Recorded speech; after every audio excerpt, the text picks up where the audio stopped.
سواء السبيل ويجعلنا حبيبنا محمدا صلى الله عليه وسلم شيخا مرشدا وجليل. الفاتحة على هذه النية جامعة خيرات الدنيا والآخرة لأرواح والدينا ومشايخنا ومؤلف الكتاب الإمام محمد الغزالي وأصولهم وفروعهم أن الله يتغشاهم بالرحمة والمغفرة ويسكنهم الجنة وإلى حضرة النبي صلى الله عليه وسلم. الفاتحة. أعوذ بالله من الشيطان الرجيم. بسم الله الرحمن الرحيم. الحمد لله رب العالمين الرحمن الرحيم مالك يوم الدين. إياك نعبد وإياك نستعين اهدنا الصراط المستقيم صراط الذين أنعمت عليهم غير المغضوب عليهم ولا الضالين. آمين. يا رب بالمصطفى بلغ مقاصدنا واغفر لنا ما مضى يا واسع الكرم.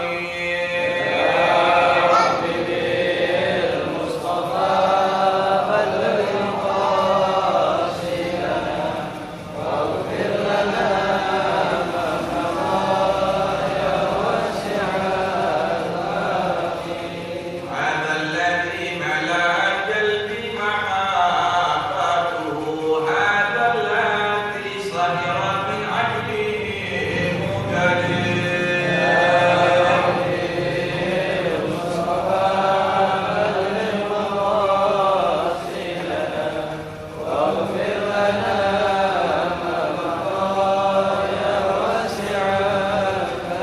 هذا الذي في يوم الأرض مشافعنا إذا استغاثنا به من شدة الوجل.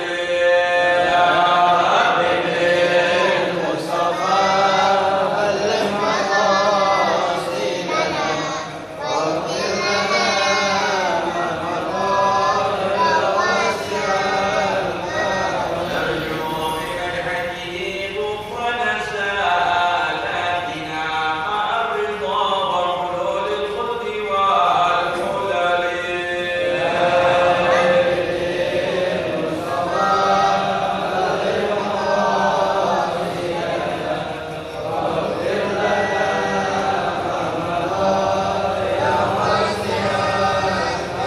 اللهم صل وسلم.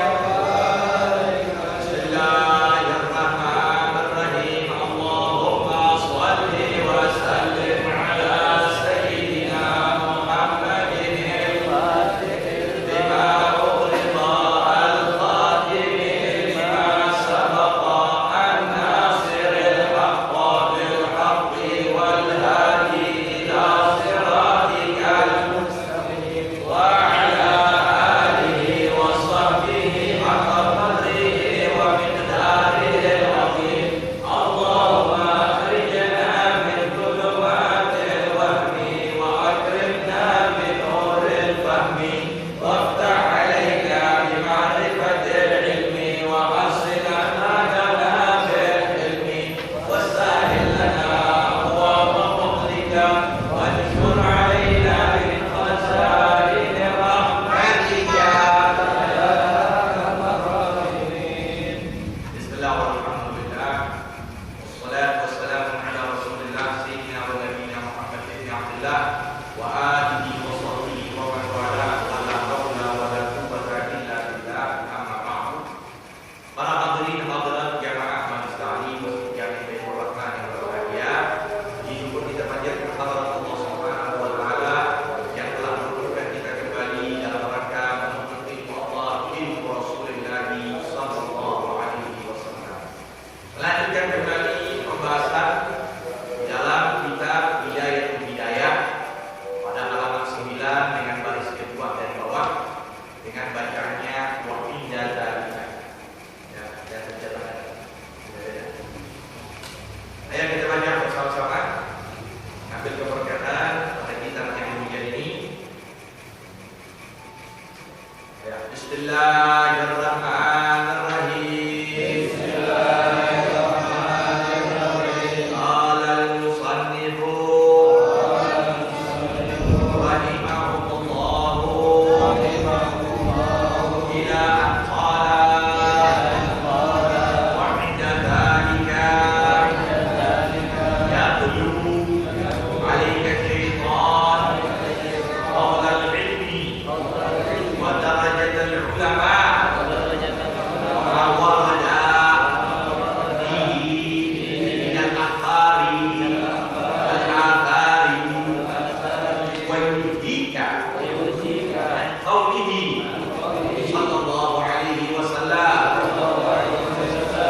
dua perkara, maka Allah berikan dua keadaan.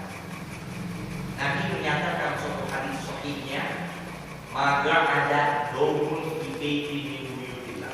Tidaklah dulu manusia beberapa orang di rumahnya Allah. Kita duduk di masjid rumahnya Allah. Yadkurun Allah. Mereka duduk dalam keadaan zikir kepada Allah.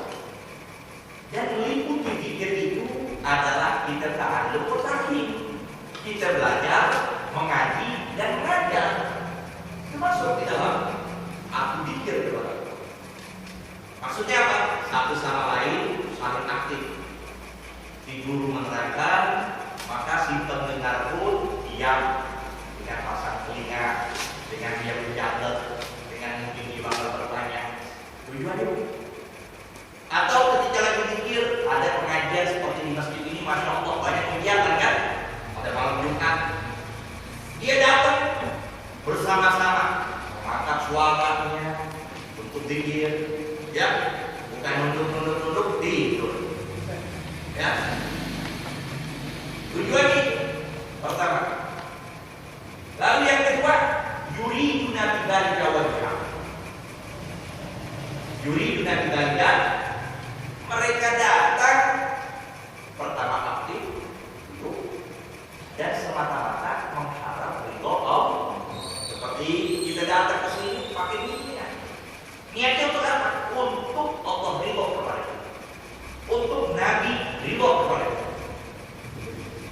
Maka ketika seorang, siapapun mereka yang datang ke masjid ini dan masjid lainnya, siapapun mereka datang karena semangat, ya, tadi mereka aktif dan juga ridho. Dan yang kedua semata-mata mengharapkan ridho.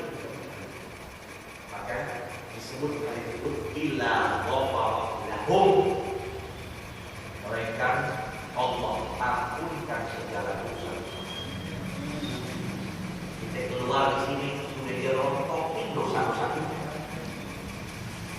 Lalu yang kedua dia Allah ganti dua kaki dengan dua perkara dengan dua keadaan. Yang kedua wabadala sayyi'ati bil hasanah. Pasti masuk badal sayyi'ati hasanah apa? Ada perubahan tingkah laku kita.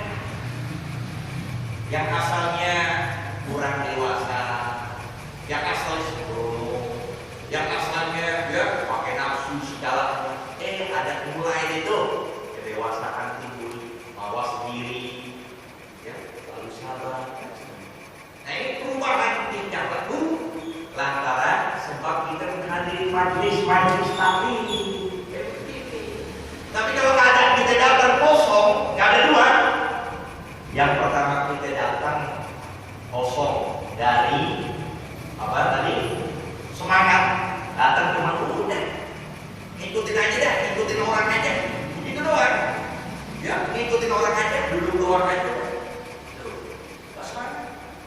Dan yang kedua tidak ada niat. Artinya tidak ada niat. Maka faedah itu kurang. Manfaat itu pun kurang. Pengaruh itu juga kurang. Biasakan majlis apapun yang akan hadirkan, apalagi masjid di rumah Allah, maka hendaklah memakai dengan dua perkara ini. Maka dengan sebab dua perkara ini Allah ganti dengan dua perkara. Allah ampunkan dosa kita dan Allah akan ubah jiwa kita, sikap kita menjadi lebih baik. Ayo kita bersama-sama niat etika sebagaimana biasa kita lakukannya. Bismillahirrahmanirrahim. Billahi alayya an a'takifa fi hadzal masjid nawaitu al-i'tikafa al-manzura muddata iqamati fi hadzal masjid lillahi ta'ala.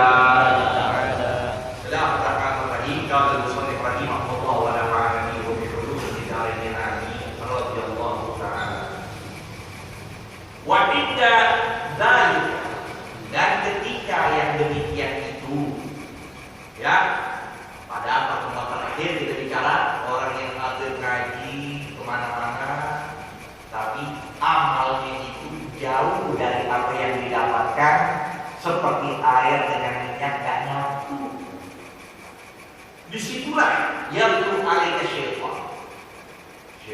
membisiki kamu.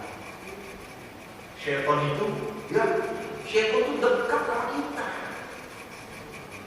Emang dia masuk ke dalam diri kita. Apalagi tanpa ada dipikir. Nah, beda dengan orang-orang soleh. Jangankan nyatu, lihat bayangannya aja kabur. Syaitan lihat bayangannya seperti siapa? Sayyidina Umar ya. Sayyidina Umar. Dan sampai disebutkan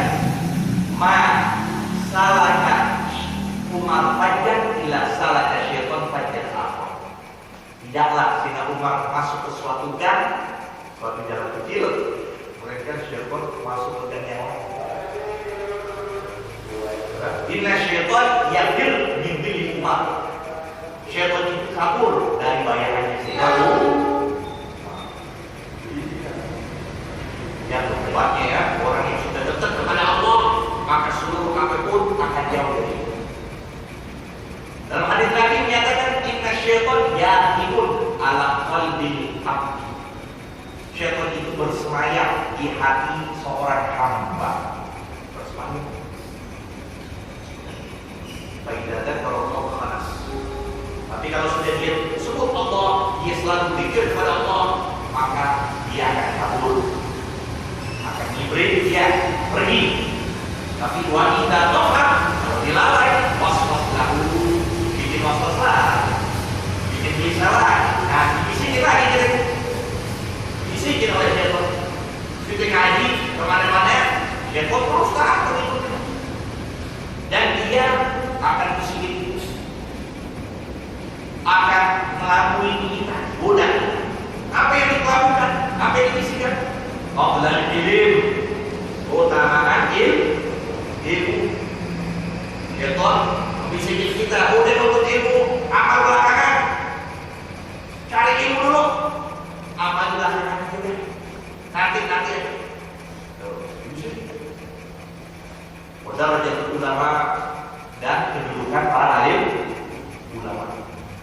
Wa ma warada fihi minal akhbar wal athar. Dan apa yang datang di dalam keutamaan tersebut, apakah itu dari hadis Rasulullah atau perkataan para sahabat? Al-akhbar itu aqwal dari perkataan Rasul, al-athar perkataan para sahabat. Ini disampaikan. Berarti siapa? Berkas itu ngapal hadis Nabi juga. Bisa tahu disampaikan. Seperti Nabi menyatakan anas alim muta'alim. Dikatakan manusia itu orang berilmu dan penuntut ilmu. Wal baqi hamaj. Adapun selebihnya selain dari orang yang berilmu dan penuntut ilmu itu hamaj. Ya, seperti apa? Seperti ya hewan yang hina. Suatu yang rendah. Lebih dari orang yang berilmu dan penuntut ilmu. Ya sudah, kamu belajar aja sudah. Biar kamu jadi berilmu. Ngamal nanti. Amalnya nanti. Wayuhi. Sedangkan dia melalaikan kamu. Oke, kita waktu belajar di agama, ketika belajar apapun kitabnya, belajar tafsir, belajar hadis, belajar fikih, bahkan belajar nahwu shorof, belajar ilmu selalu diselisih dengan ilmu tasawuf. Untuk apa? Berharap kita bisa ngamalin, bukan sekedar jadi orang berilmu, tapi jauh dari pengalaman. Karena kemarin yang kita bicarakan, apa yang tersebut tercantum di tongkat Nabi Allah Musa. Idza kana al-'ilmu la ya'mal bi ilmi fayakunu huwa wa iblis sawa. Jika orang berilmu tidak mengamalkan ilmunya, maka dia dan iblis satu derajat, satu kedudukan. Maka tidak amalkan, tidak 100%, 80%, 50%, tidak 10%. Berarti nanti akan masuk bulan puasa, banyak fadail, keistimewaan bulan puasa. Kita amali. Kok bisa 100% dari apa yang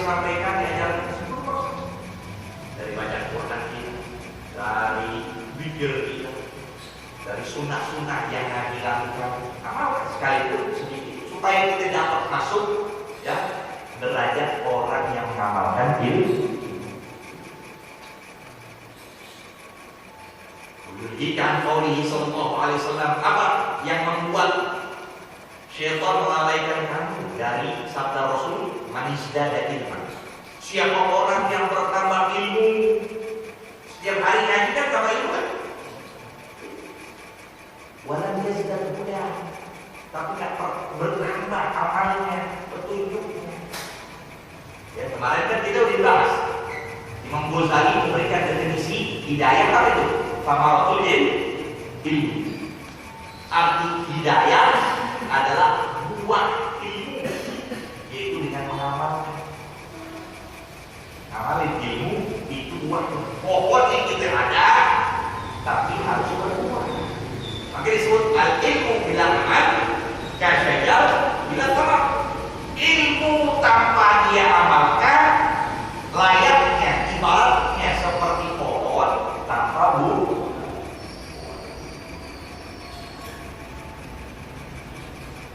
Yasdaq minallah. Siapa orang yang bertambah ilmu tapi tidak bertambah pengamalan, amalnya tidak bertambah, ilmu doang dia bertambah tapi amalnya tidak ada. Lam yasdaq minallah, maka tidak bertambah di sisi Allah illa bu'da, melainkan kejauhan, melainkan tambah jauh dari Allah, bukan tambah dekat, tambah jauh. Wa an qaulihi sallallahu alaihi wasallam, dan syaitan itu melalaikan kita dari sabda Rasul, asyadun nasi adzaban yaumil qiyamah. Manusia yang paling keras siksaannya pada hari kiamat alimun, orang yang berilmu. Orang yang berilmu la yanfa'ullahu bi ilmi. Allah tidak memberikan manfaat buat ilmunya. Dia punya ilmu tapi tidak manfaat. Dia punya ilmu tapi tidak. Nah inilah yang Nabi meminta perlindungan agar beliau pun juga dilindungi dari ilmu yang tidak bermanfaat. Nah apa itu ilmu yang tidak bermanfaat? Yaitu ketika terpenuhi 3 syarat.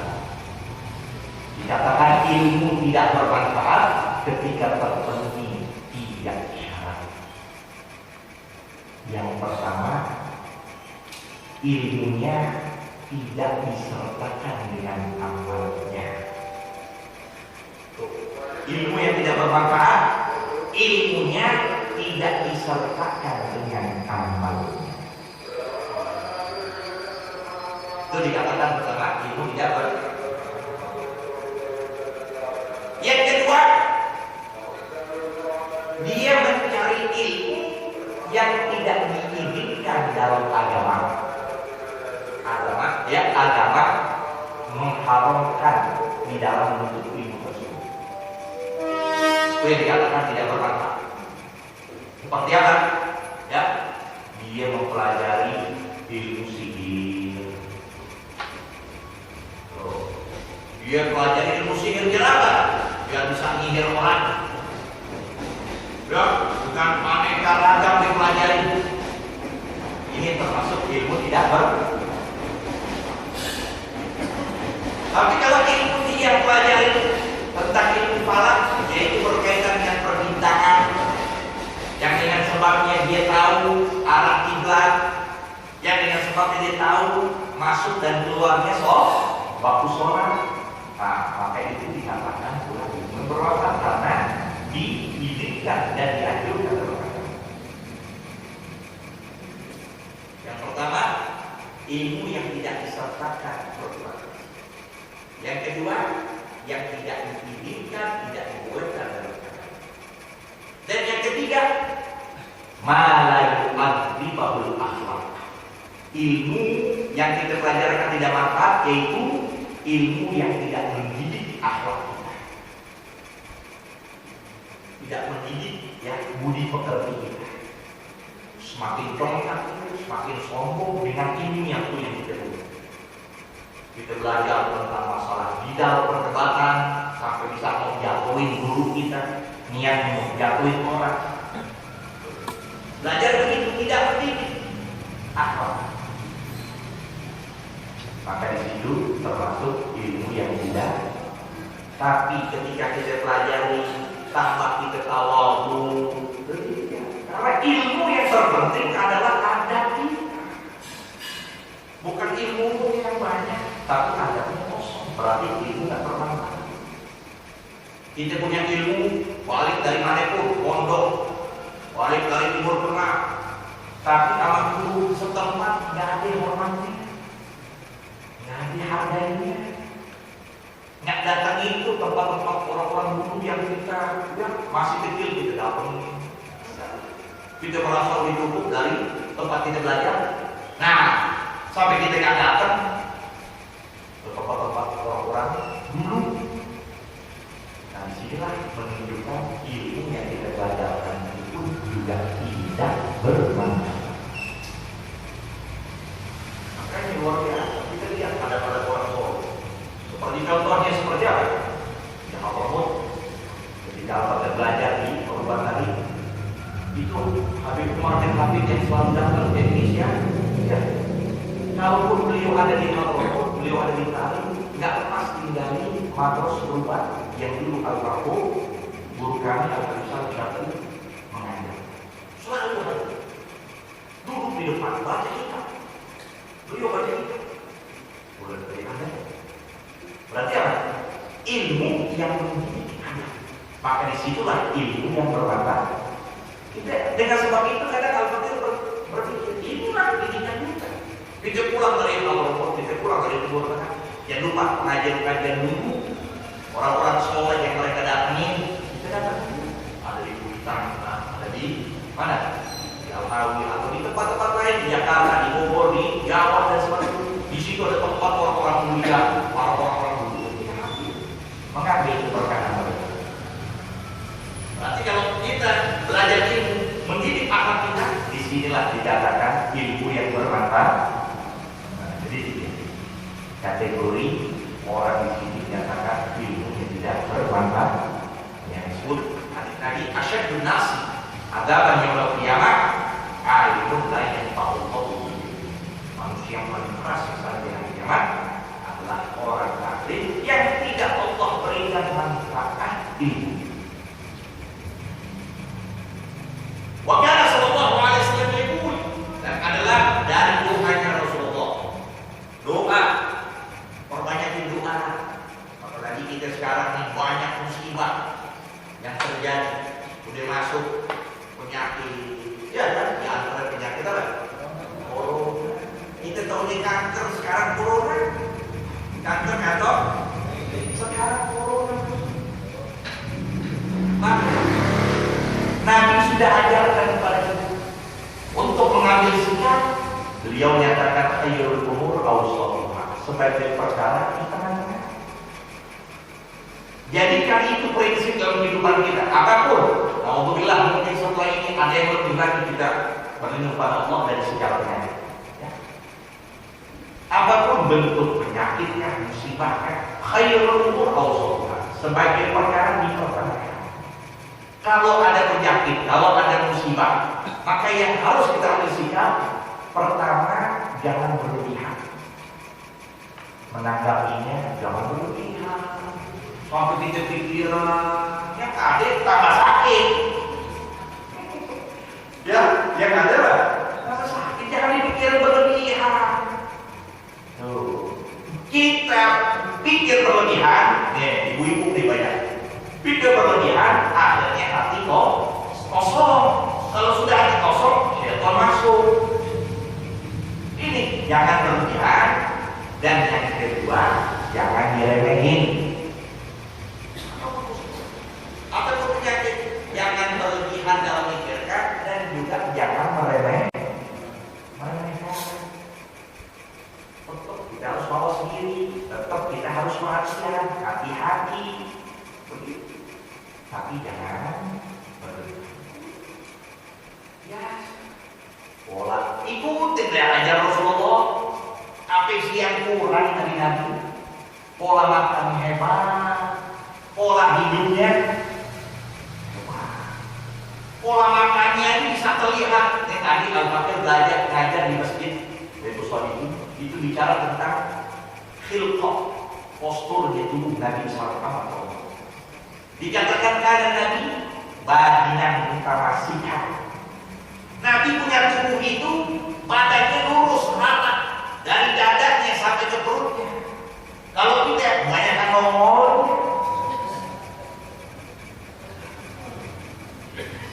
ya, perut kita nongol semua, buncit kita, banyak makan berkah.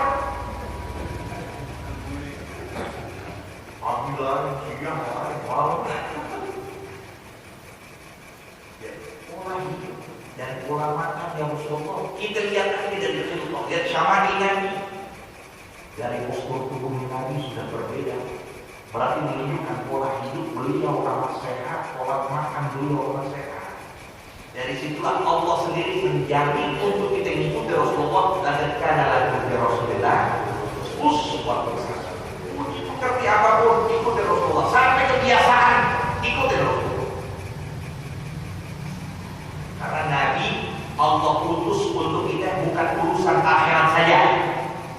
Nabi Allah utus bukan berkaitan dengan alam gaib saja, bukan. Berkaitan dengan urusan duniawi kita, berurusan dengan kebiasaan kita, itu sudah Nabi ajarkan. Oke, alhamdulillah nanti kedepannya kita pun akan membahas. Ini kita bicara tentang kebiasaan yang berpangkalnya dari Rasulullah. Dari pagi dan siang kita sore kita malam.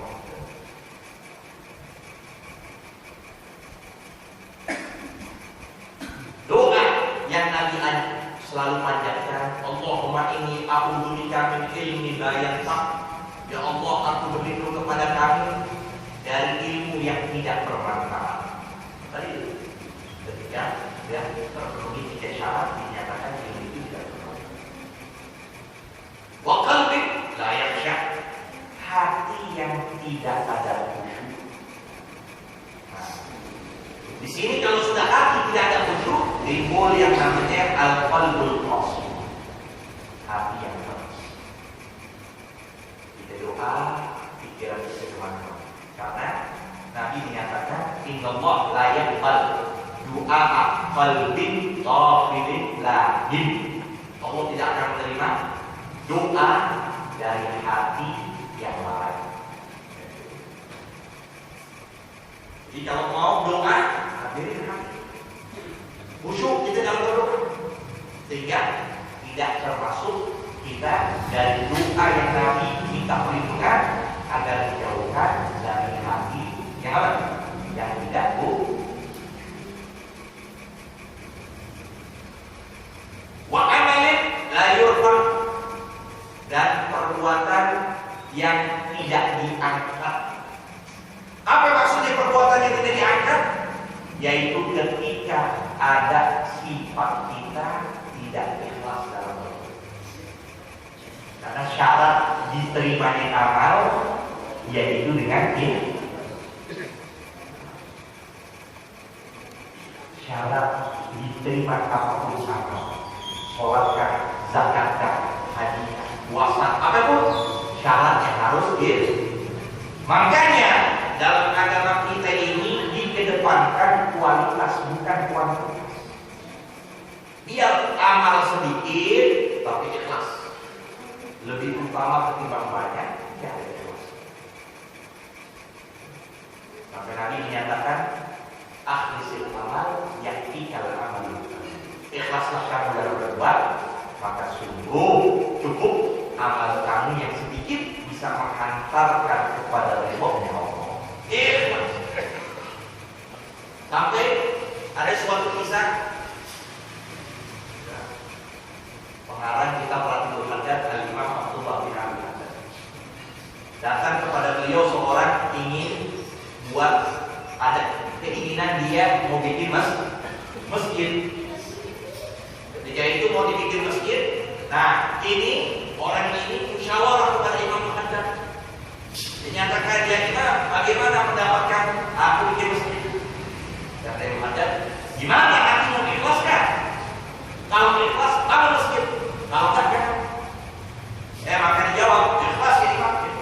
Nah, dibalik itu pertanyaan. Bagaimana pendapat kamu? Ini kamu buat masjid, ya, kamu siapkan dana, siapin bayar tukang, kan begitu. Dananya kamu siapkan, tukang kamu siapkan. Oh, itu bisa dipakai 10 itu, udah bikin dengan tukang semuanya. Lalu pas lagi peresmian, itu nama masjidnya bukan nama kamu, ganti nama sebelah. Kamu namanya siapa? Ali, ya. Namanya Masjid Ali, jangan Ali, tapi Utsman. Namain masjid, nah, gimana pendapat kamu?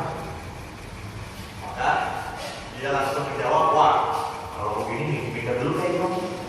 Saya mikir dulu kan? Kalau emang namanya bukan saya, maka yang ada menjawab, gak usah mikir masjid.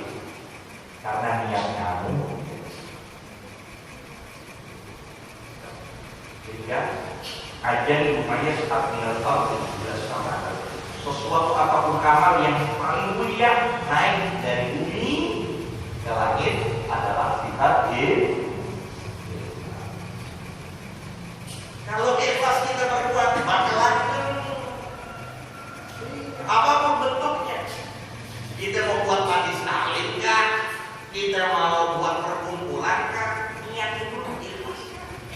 Kalau ikhlas bakalan kita menikah bakal terus berlangsung. Maka narilah rutin, para ulama menyatakan apapun karena Allah maka sempurna. Maka narilah yang tadi apapun karena selain Allah maka biasa. Contohnya di mazhab kita, kalau kita ngambil ya, mazhab Syafi'i. Beliau itu selalu bicara.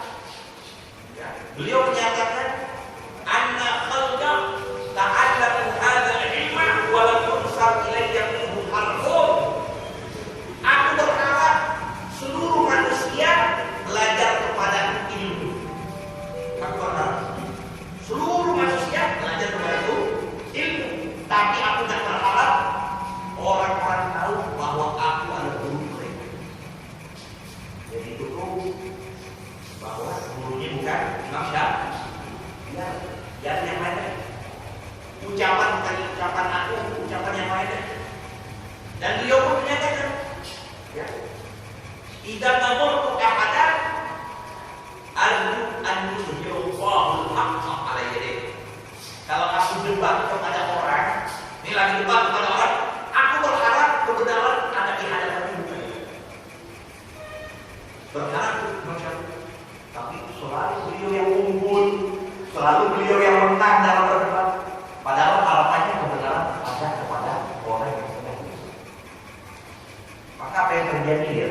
Allah buktikan sifat keikhlasannya. Tidak ada satu tempat di mana aja di seluruh dunia kebanyakan bermanfaat Imam Syafi'i. Tapi yang menjamin ini halal, ini haram, ya, ini makruh, ini mubah, itu bukan dari Imam Syafi'i, tapi ada murid cucu muridnya. Seperti ucapan Imam Ghazali, ucapan Imam Rafi'i, ucapan Imam Nawawi, itu cucu-cucunya itu muridnya. Ada muridnya Imam Al-Huwaini, begitu dulu. Imam Ibnu Hajar gak berkata Imam Syafi'i. Doanya beliau berharap bahwa seluruh manusia belajar kepada beliau, sedangkan beliau gak berharap beliau dikenal sebagai guru mereka. Ada Allah.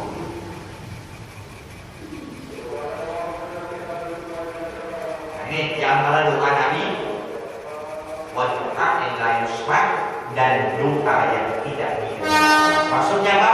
Doa yang tidak diperkenankan oleh Allah diterima. Wa an Nabi sallallahu alaihi wasallam, dan dari sabda Rasulullah sallallahu maratu lailatan musriyah bi, aku melewati malam aku